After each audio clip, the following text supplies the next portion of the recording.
Kia ora koutou katoa. Welcome to this video where I'm going to talk about the second assessment in the Digital and Collaborative Transformation in Learning and Leadership course, or Transformation for short. And of course, this applies both to the postgrad cert in Digital and Collaborative Learning and part one of the Master of Contemporary Education.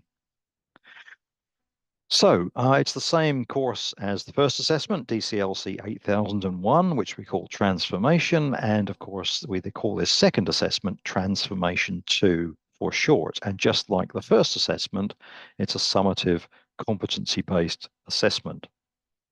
The title this time is Leading Innovation in Digital and Collaborative Learning. Te arahi I te āhuatanga, I te ako a matihiko, ako ngā tahi hoki. And you can see the emphasis on this second assessment is more on the leadership side than the first one. So it's moving on maybe from that very general stuff we started with and focusing in on some of the topics that weren't included in the first assessment, as well as some of the things that kind of flow all the way through.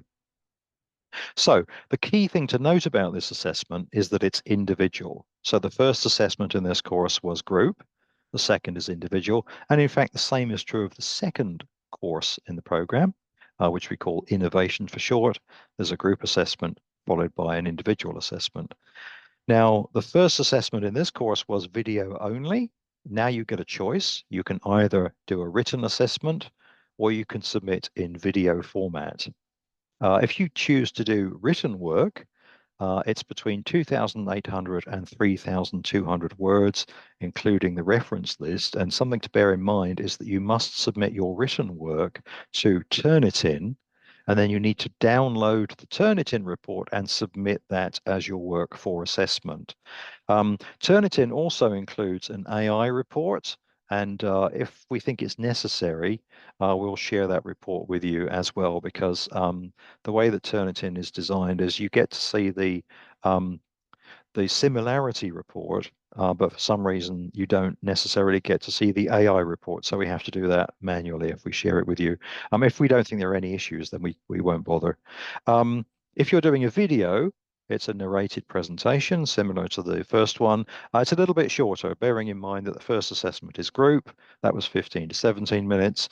If it's an individual video, as it is for this one, it's slightly shorter. That's 13 to 15 minutes in duration. So that's the format of your assessment.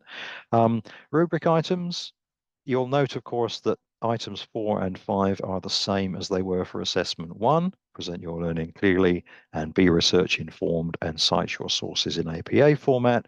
So the ones to focus on here are the others. Evaluate your professional practice in digital and collaborative learning. Identify culturally intelligent opportunities for educational innovation in your practice, and critically analyze leadership concepts in the context of digital and collaborative learning.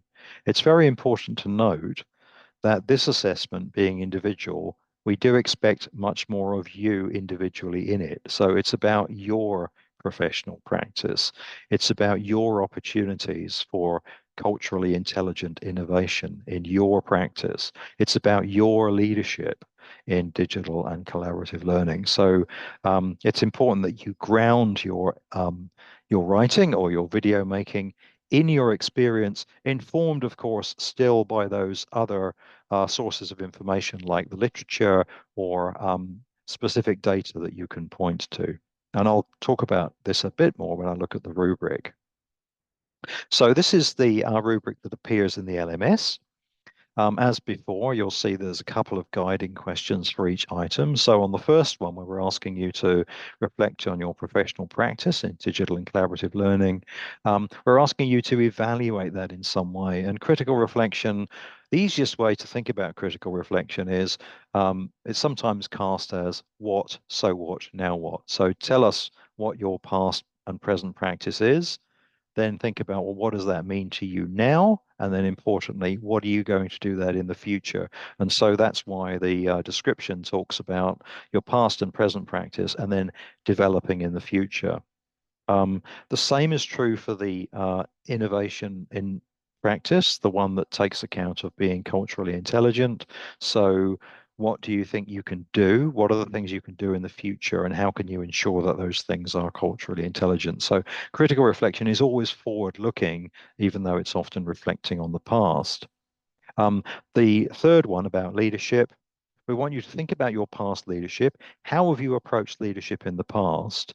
And importantly, because in this course we talk a lot about different leadership concepts, theories, styles, a whole range of aspects of leadership. We want you to see your past leadership through that lens. How can you apply that theory to what you've already experienced? And then bringing those together, how can you take your leadership forward in the future in digital and collaborative learning? So those are the things that we really want you to be bringing out in this particular assessment. As before, if you go to the LMS, you'll be able to see all of the information, including the shared requirements and so on. Same format, the details, the criteria, the submission. And as I mentioned when I did my first video, both of us, the assessments are visible right from the beginning of the course. So it doesn't matter how far you are through the course, you can still see this assessment available to you so you know what's coming. So I hope that's useful, and I hope that gives you an insight into what's required for you to be successful and graded competent in this second assessment of the course. Ka kite.